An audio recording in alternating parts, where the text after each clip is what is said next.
아멘.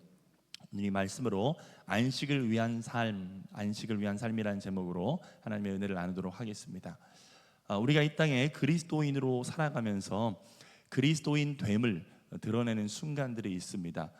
그것은 바로 오늘의 말씀의 주제인 안식입니다. 우리는 안식을 정기적으로 취함으로 또 안식하는 방식을 통하여서 우리가 그리스도인 됨을 드러내게 됩니다.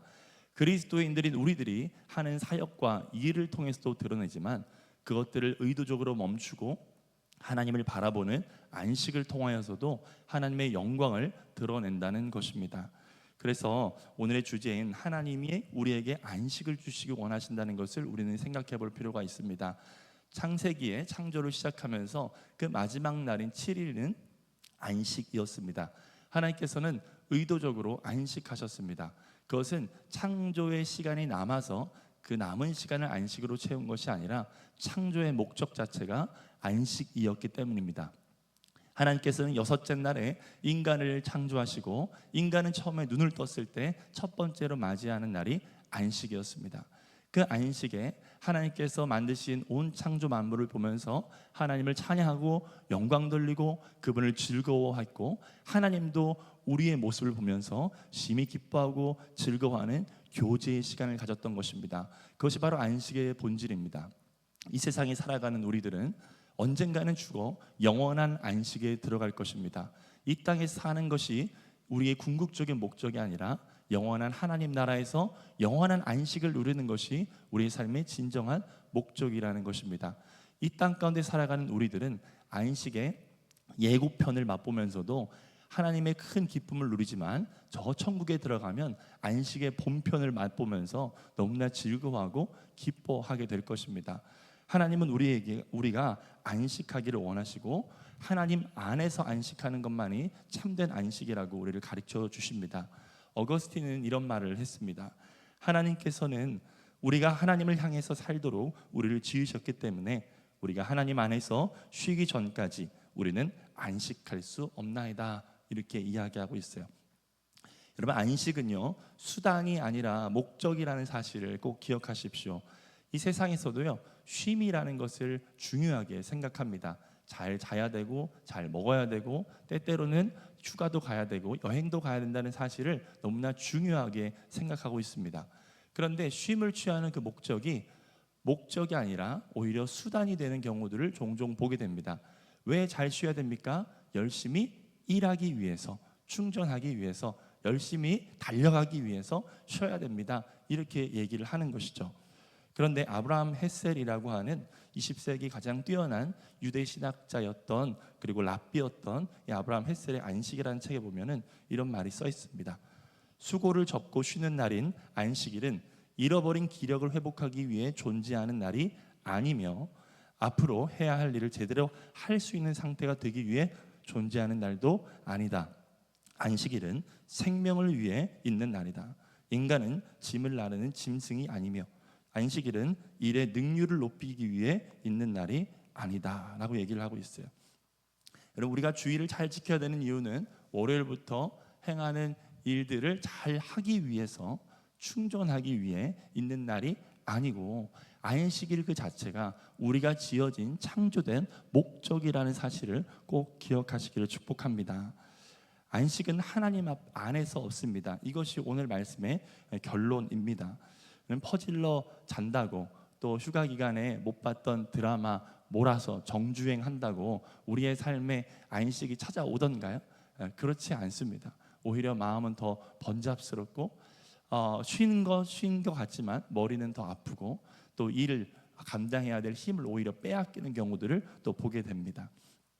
여러분, 안식이 우리에게 왜 잃어버려질까? 오늘 두 가지를 살펴볼 것인데요. 첫 번째는 안식이 왜 우리에게 잃어버려졌는가를 살펴볼 것이고요. 그리고 두 번째는 그 안식을 회복하기 위해서 어떻게 해야 될까를 살펴보도록 하겠습니다. 첫 번째는 안식을 왜 우리가 잃어버렸을까에 대한 부분입니다. 이 부분에 있어서는 제독 철학자였던 한병철 씨의 피로사회에 대한 책을 인용하려고 합니다. 한병철 씨는 20세기의 철학자였던 푸코라는 사람의 이론을 가져와서 과거에는 20세기에는 규율사회였는데 21세기에 접어들면서 성과 사회로 진입했다, 완전하게 진입했다 이렇게 표현하고 있습니다. 규율 사회라는 것은 어떤 사회냐면 요약하면 부정성의 사회다 이렇게 표현하고 있어요. 다른 말로 무엇을 해야만 한다 또는 하지 말아야 한다라고 하는 규율과 법과 규정이 더 앞선다는 거예요. 좀 말이 어렵지만 쉽게 접근하면 이런 거예요. 사회적인 기준 또 해당해야 되는 역할 이런 것들이 훨씬 더 중요한 거예요. 만약에 광고 매체에서 광고를 한다면 규율 사회에서는 이와 같이 광고를 할 거예요. 남자라면 이러한 제품을 꼭 써야 됩니다. 현명한 여자들이라면 이러한 제품을 꼭 써야 됩니다. 열심히 사는 청소년들이라면 이와 같은 장비를 꼭 구매해야 됩니다 라고 그렇게 얘기를 할 거예요. 해당되는 역할 또는 사회적인 기준 그리고 그 법 테두리 안에서 요구받는 대로 이것을 해야만 한다 또는 하지 말아야 된다는 그 통제 안에서 그 부정성 안에서 살아가는 사회가 규율 사회였다면 성과 사회는 뭐냐? 반대로 긍정성의 사회다 이렇게 표현하고 있어요. 자유와 또 자율성 그리고 자기 동기부여 이런 것들을 강조하면서 누구나 다 할 수 있습니다 라는 긍정성을 주장하는 거예요. 그래서 이 한병철 씨는 이렇게 표현을 하고 있어요. 자유와 자발성을 가장한 끝없는 경쟁, 자기 착취가 일어나는 사회다. 사람들은 나는 할 수 있습니다 라고 해서 동기부여를 강하게 받지만 할 수 있다는 마음만 가지고 사실 이 사회에서 어느 정도 수준에 올라가기는 쉽지 않습니다. 그래서 사람들은 끊임없이 매체를 통해서 주입받고 나도 할 수 있어 할 수 있어 라고 시작을 하지만 실제로 부딪히는 현실 앞에서 넘어지고 쓰러지고 자빠지면서 병리적인 현상들이 많이 일어나게 되는데 그것들 중에서는 우울증, 번아웃, 또 ADHD 이러한 같은 신경증적인 질병들이 이와 같은 성과 사회에 피폐한 그 결과다라고 그렇게 얘기를 하고 있습니다. 개인의 자발적인 동기 또 끊임없이 자극받는 어떤 성취욕 이런 걸 통해서 뭔가 결과를 만들어내야 된다는 그런 부담을 주는 사회가 바로 성과 사회라는 것입니다. 이 성과 사회가 과거의 규율 사회보다 더 끔찍하고 어려운 점은 과거에는 노동자로서 착취하는 경영인이 외부에 있었다면 이 경영인이 외부에 있지 않고 성과 사회에서는 나 자신이 경영인이면서도 동시에 착취를 받는 노동자라는 뜻입니다. 그래서 끊임없이 자기를 착취하는 거예요. 끊임없이 자기를 몰아세우고 내가 이렇게 살면 안 되지. 더 자기를 밀어붙이는 것입니다. 한병철 씨가 2013년도에 연합뉴스에서 인터뷰한 내용이 있는데 거기에 이렇게 얘기를 합니다. 요즘은 시간이 두 가지밖에 없어요. 노동하는 시간과 소비하는 시간이죠. 시간이 내 노동과 내 소비에 한정됐기 때문에 피로가 쌓이는 겁니다. 나에게만 집착하면 남을 잃어버리고 사랑도 소비 대상으로 전락하죠. 우울증도 이런 데서 오는 거예요. 성과 사회는 끊임없이 자기에게 집중하게 만듭니다. 자기에게. 그러면 이런 그 사회가 양산되게 만드는 가장 큰 영향을 준 것이 저는 미디어라고 생각을 합니다. 요즘 미디어 또 특별히 유튜브 같은 걸 보면요, 저는 프리미엄 구독을 하지 않기 때문에 광고가 자주 뜨거든요. 근데 그 광고에서 주로 요즘에 많이 보이는 광고가 부업에 대한 광고예요. 부업. 여러분도 부업 하시는 분들 있죠. 유튜브에 부업이라고 검색만 하면 아주 쉽게 볼 수 있는 그 썸네일, 그 제목들이 이런 겁니다. 하루 200만 원 버는 백수, 알려줘도 대부분 안 해요. 저는 2시간만 일해요. 뭐 이런 거. 하루 딱 30분 일해요. 집에서 부업으로 2,500만 원 버는 주부. 부업으로 딸 국제학교 보냈어요. 육아맘도 2주일 만에 월 600만 원 버는 방법. 이런 게 이제 부업 유튜브의 대부분의 제목들이에요. 너도 할 수 있어. 돈 버는 거 어렵지 않아. 쉽게 돈 버는 길이 있어. 내가 충분히 마음 먹으면 나도 성공할 수 있어 라고 하는 메시지를 끊임없이 미디어를 통해서 양산하고, 이것은 성과 사회에 나타나는 대부분의 담론들이고요. 그리고 스스로를 그렇게 착취하도록 끊임없이 몰아붙인다는 것입니다. 여러분, 자기 착취라는 거, 피로 사회라는 것을 영적인 것으로 시선으로 조망하면요, 사실은 자기 구원이라고 하는 것의 다른 말입니다. 자기 착취는 자기 구원의 다른 말이에요. 내가 내 삶을 스스로 구원할 수 있다. 내가 열심히만 살면, 최선을 다해서만 살면 나도 성공할 수 있고 나도 행복한 삶을 살 수 있다라고 하는 자기 구원의 다른 말이며, 이것은 우상 숭배입니다. 팀 켈러는 그의 책에서 우상 숭배는 죄 이면의 죄다 이렇게 표현하고 있어요. 죄 이면의 죄. 그러니까 모든 죄의 이면은 다 우상 숭배라는 것입니다.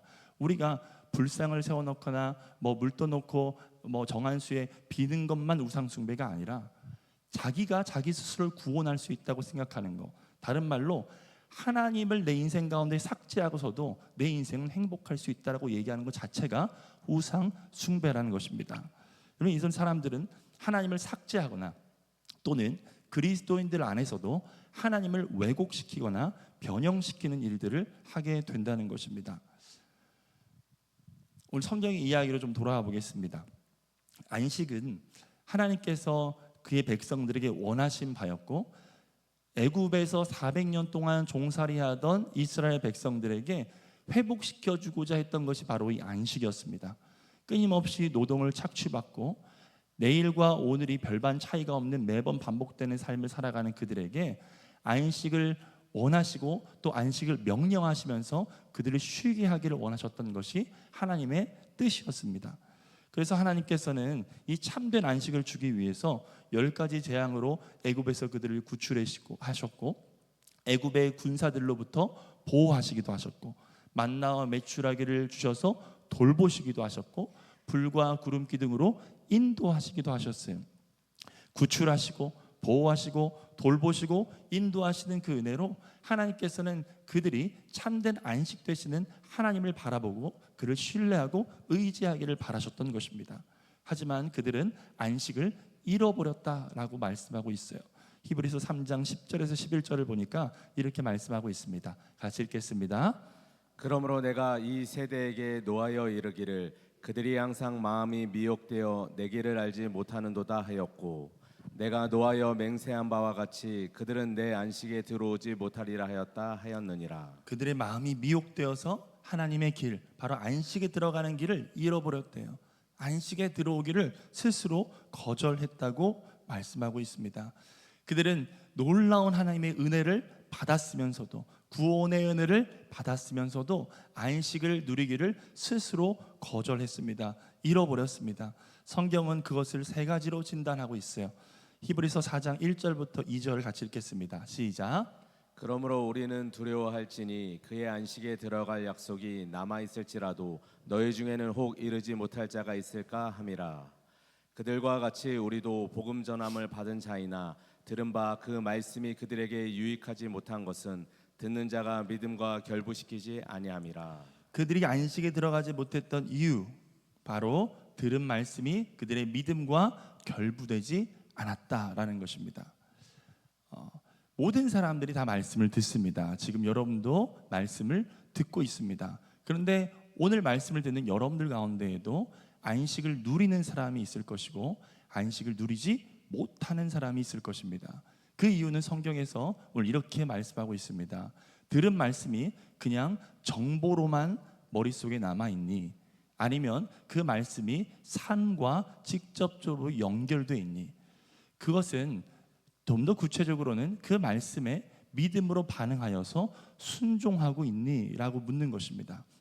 여러분, 하나님의 말씀을 많이 들어도요, 그것에 순종함이 없으면, 믿음과 결부시킴이 없으면 아무리 들은 말씀이라도 안식을 누릴 수가 없습니다. 여러분들 마음 가운데 여전히 불안과 염려가 여러분들에게 엄습하고 있다면 내가 들은 말씀을 정보로만 가지고 있는 건 아닌가? 아니면 그 말씀에 정말 믿음으로 반응하고 기도의 자리를 지켜보려고 하고 또 말씀 앞에 서 있어 보려고 하고 주일날 예배를 드릴 때 온 마음으로 예배를 해보려고 하고 있나? 아니면 예배 자리에 와서도 오늘 뭐 먹고 살지, 내일 뭐 해먹고 살지 라고 고민만 숱하게 하다가 머릿속에는 말씀의 정보만 가지고 가는 것은 아닌가? 우리는 돌아볼 필요가 있습니다.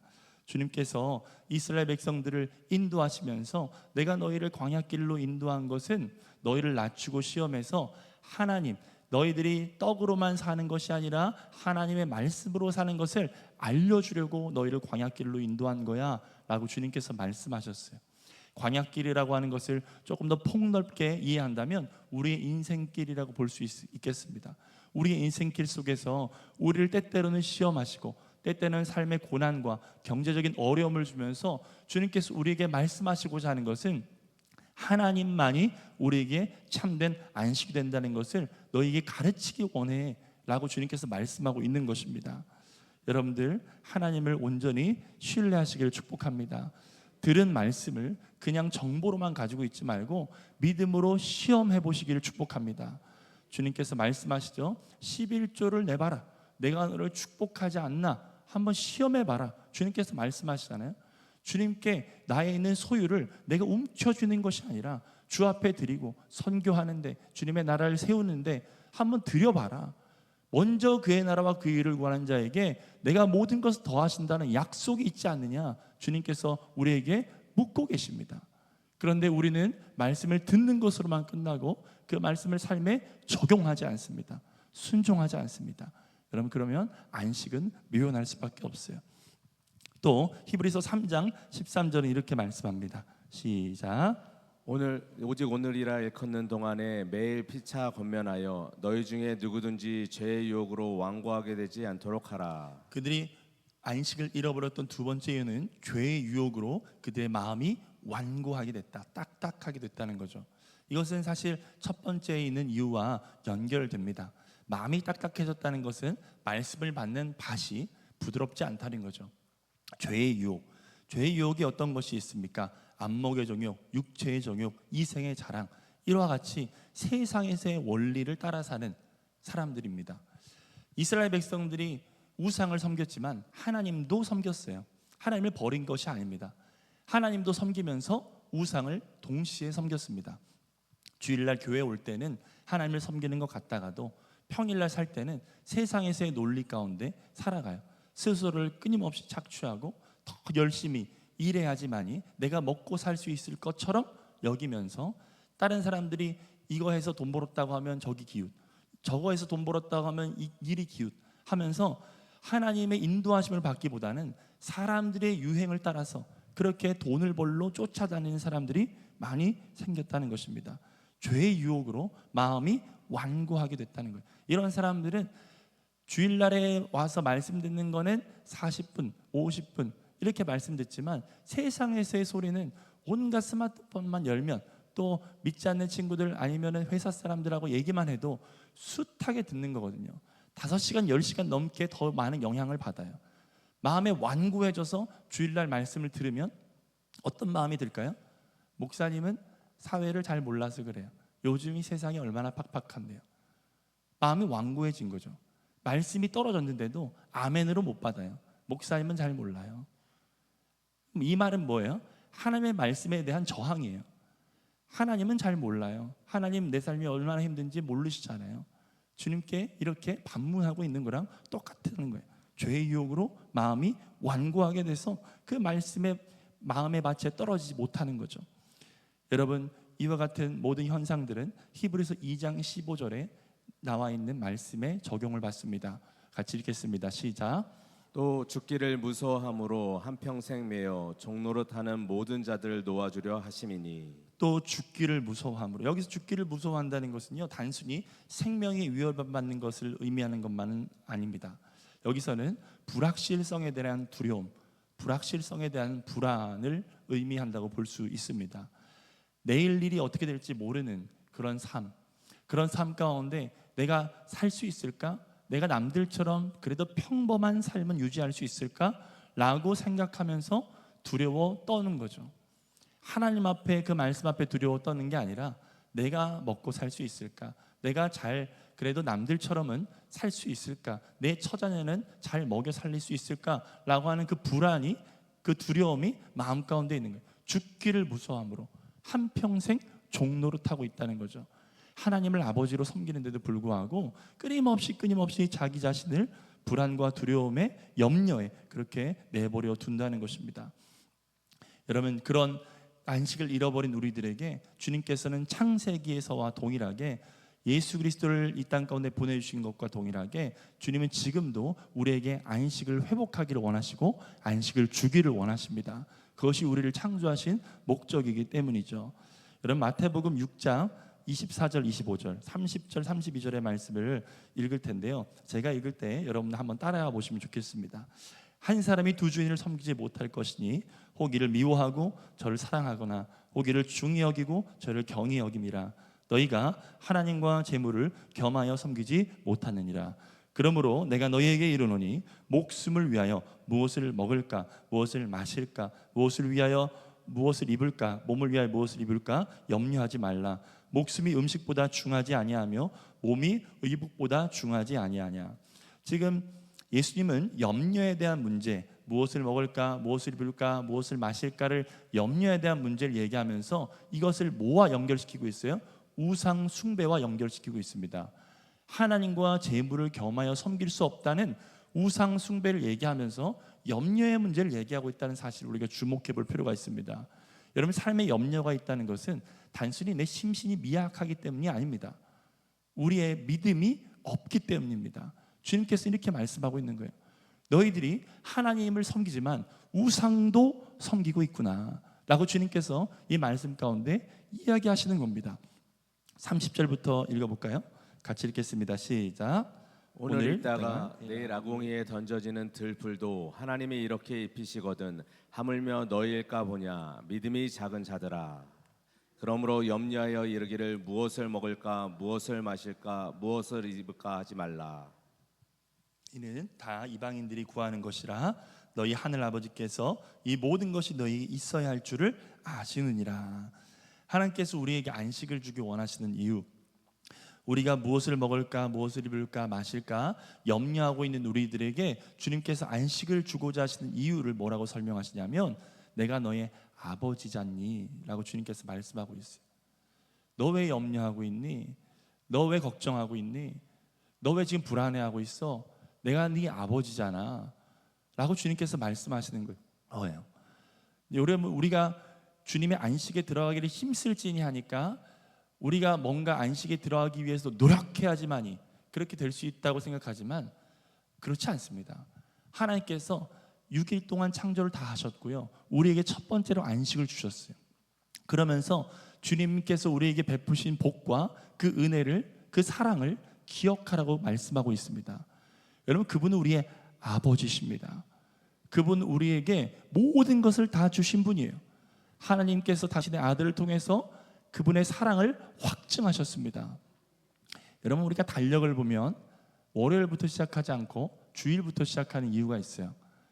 안식이 바로 우리 인생의 중요한 마디오 시작이라는 것입니다. 월요일부터 시작하는 것은 우리가 일 열심히 해가지고 나중에 한번 쉬었다가 또 열심히 일하는 것이 중심이지만 일도 하나님께서 주신 복입니다. 그런데 더 큰 복은 하나님께서 우리에게 안식을 주셨다는 것입니다. 우리는 안식일부터 시작해서 일을 시작하고요, 안식을 통해서 우리가 하는 일의 의미와 목적과 방향성을 다시 교정받고 하나님을 위해서 사는 삶을 살게 된다는 것입니다. 주님은 우리에게 아버지이시기 때문에 안식을 주길 원하시고, 우리가 세상에서 염려와 걱정과 두려움에 휩싸이지 않고 하나님을 바라봄으로 우리가 참된 안식을 받기를, 누리기를 주님께서 원하신다고 주님 말씀하고 있습니다. 그럼 구체적으로 우리는 이 안식을 회복하기 위해서 어떻게 해야 될까요? 오늘 시편의 두 구절을 소개를 해드리길 원합니다. 시편 3편과 시편 4편인데요. 시편 3편은 별명이 있습니다. 아침 기도라는 별명이 있어요. 또 시편 4편은 저녁 기도라는 별명이 있습니다. 자, 시편 3편부터 한번 보겠습니다. 같이 읽겠습니다. 시작. 여호와여 나의 대적이 어찌 그리 많은지요. 일어나 나를 치는 자가 많으니이다. 많은 사람이 나를 대적하여 말하기를 그는 하나님께 구원을 받지 못한다 하나이다. 여호와여 주는 나의 방패시요 나의 영광이시요 나의 머리를 드시는 자이시니 내가 나의 목소리로 여호와께 부르짖으니 그의 성산에서 응답하시는도다. 내가 누워 자고 깨어 있으니 여호와께서 나를 붙드심이로다. 지금 시편의 기자가 누워 자고 깨었습니다. 그런데 아침에 일어나서 보는 풍경이 어떤 풍경이에요? 대적들이 너무 많은 거예요. 내가 오늘 하루 살아갈 그 삶에 대적들이 너무 많아요. 힘든 길이 너무 많습니다. 아침부터 걱정이 쏟아지기 시작해요. 그때 이 시편의 기자는 뭐라고 고백해요? 여호와여, 한번 따라해 볼까요? 여호와여, 여호와여, 주는 나의 주는 나의 방패시오, 방패시오, 나의 영광이시오, 나의 영광이시오, 나의 머리를 드시는 자니이다. 나의 머리를 드시는 자이, 내가 나의 목소리로 내가 나의 목소리로 여호와께 부르짖으니 여호와께 부르짖으니 그의 성산에서 그의 성산에서 응답하시는도다. 응답하시는도다. 아침에 일어날 때마다 이 고백을 드린다면 대적들이 많은 상황들이 여러분 현실 앞에 여전히 있지만 주님께서 여러분들에게 안식을 주실 것입니다. 그러면 새벽에 나오셔서 이 안식을 경험하시길 축복합니다. 오늘 나와가지고도 오늘 해야 될 일 때문에 머릿속이 복잡해져가지고 하나님의 말씀이 임하는데도 불구하고 걱정과 염려에 쌓여있지 마시고 아버지 되신 주님을 바라보시길 바랍니다. 근데 하루 동안 쭉 살면서 무거운 짐과 얽매기 쉬운 죄를 벗어버려야 되는데 또 삶에 대한 염려와 걱정이 찾아올 때 시편 4편은 저녁 기도로 우리를 초청합니다. 6절과 7절, 8절을 같이 읽겠습니다. 시작. 여러 사람의 말이 우리에게 선을 보일 자 누구뇨 하오니 여호와여 주의 얼굴을 들어 우리에게 비추소서. 주께서 내 마음에 두신 기쁨은 그들의 곡식과 새 포도주가 풍성할 때보다 더하나이다. 내가 평안히 눕고 자기도 하리니 나를 안전히 살게 하시는 이는 오직 여호와이시니이다. 아멘. 근데 이 시편의 기자가 하루 동안 살면서 들었던 이야기가 이런 거예요. 여러 사람의 말이 우리에게 선을 보일 자가 누구뇨? 우리의 삶의 기쁨이 뭐냐? 너 그렇게 예수님 잘 믿어서 교회 가서 뭐 밥이 나오냐 떡이 나오냐 열심히 일해야지. 요즘에 이렇게 하면 돈 버는 일이 있다더라. 뭐 이런 얘기 쭉 들으면서 온 거예요. 실제로 그렇게 해가지고 돈 버는 사람들이 있고 그런 걸 눈으로 직접 볼 때마다 내가 뒤처지는 것처럼 느껴지고 이런 마음이 드는 거예요. 근데 7절에 뭐라고 얘기해요? 주께서 내 마음에 두신 기쁨은 그들의 곡식과 새 포도주가 풍성할 때보다 더하나이다. 하나님이 주시는 기쁨은요, 세상이 새 포도주 그리고 곡식 새롭게 뭐 차를 샀다 집을 샀다 이런 것보다요 가공할 수 없는 훨씬 더 큰 기쁨이라는 사실을 믿으시기 바랍니다. 하나님 안에 있으면요 그런 것들이 부럽지가 않습니다. 주님 안에 부유함을 느끼기 때문에 흔들리지가 않는 거예요. 그래서 8절에 주님과 동행하면서 안식을 누렸던 사람은 이렇게 고백하죠. 내가 평안히 눕고 자기도 하리니 나를 안전히 살게 하시는 이는 오직 여호와이시니이다. 여러분 잘 주무시길 바랍니다. 저녁에 잘 때마다 예수님 주시는 평안한 안식 가운데 잠을 잘 주무시기 바래요. 여러분 우리는 일을 위해 안식하는 것이 아니라 안식이 일의 의미와 목적과 방향을 결정하는 것이고 우리는 안식을 위해서 이 땅에 창조되었다는 사실을 기억하십시오. 안식은 하나님을 즐거워하고 그분께 감사하고 그분께 찬양하고 그분께 신뢰와 모든 마음을 드리는 것입니다. 우리는 그분 안에서만 참된 위로와 평안과 안식을 누릴 수 있습니다. 여러분 이 마음을 담아서 우리 같이 찬양할 텐데요. 주님 보좌 앞에 나아가 이 찬양입니다. 그럼 다 오늘 주 앞에 예배하러 찬양하러 나오셨는데 이 주님 보좌 앞에 나아가 가사에 이런 가사가 있어요. 주님 보좌 앞에 나아가 참된 안식과 기쁨 나 누리겠네. 경배하며 주의 얼굴 구할 때 신실하신 주님 찬양해. 우리 함께 찬양하겠습니다.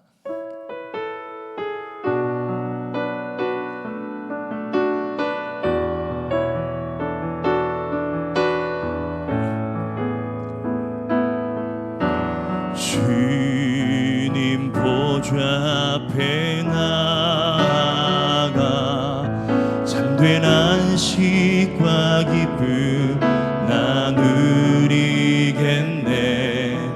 경배하며 주의 얼굴 구할 때 신실하신 주님 찬양해. 다시 한 번 더 주님 보좌 앞에 주님 보좌 앞에 나아가 참된 안식과 기쁨 나 누리겠네. 경배하며 주의 얼굴 구할 때 신실하신 주님 신실하신 하나님, 신실하신 주, 나의 주 하나님은 신실하신 주님. 2절입니다. 기도 들으시는 하나님, 기도 들으시는 하나님, 폭풍 속에 내 등불 내 노래시라. 주의 예 아래서 내 맘 쉬리니 신실하신 주님 참. 아멘. 신실하신 하나님, 신실하신 주, 신실하신 주, 나의 주 하나님은 신실하신 주, 신실하신 하나님, 신실하신 주, 신실하신 주, 나의 주 하나님은 신실하신 주님. 기도 제목 띄워주시고 함께 기도하겠습니다. 같이 읽겠습니다. 시작. 끝없이 성과를 올려 자신을 증명하라고 긍정 과잉과 자기 착취의 세상 논리에 순응하지 않겠습니다. 죽기를 무서워함으로 한평생 종노릇하는 염려, 불안 그리고 두려움을 거절합니다. 대적의 소리가 높을 때에 더욱 주의 말씀 앞으로 나아가게 하소서. 나를 안전히 살게 하시는 이는 오직 여호와이십니다. 주께서 나의 삶의 인도자, 보호자, 공급자 하십니다. 신실하신 주님을 찬양합니다. 오늘 말씀을 붙들고 오늘 기도하시고 여러분들의 하루의 삶을 주님께 아뢰면서 나를 안전하게 살게 하시는 주님 안에서 안식을 누리는 여러분 되시길 축복합니다. 우리 주 한번 간절히 찾고 기도하고 자유롭게 돌아가시겠습니다. 주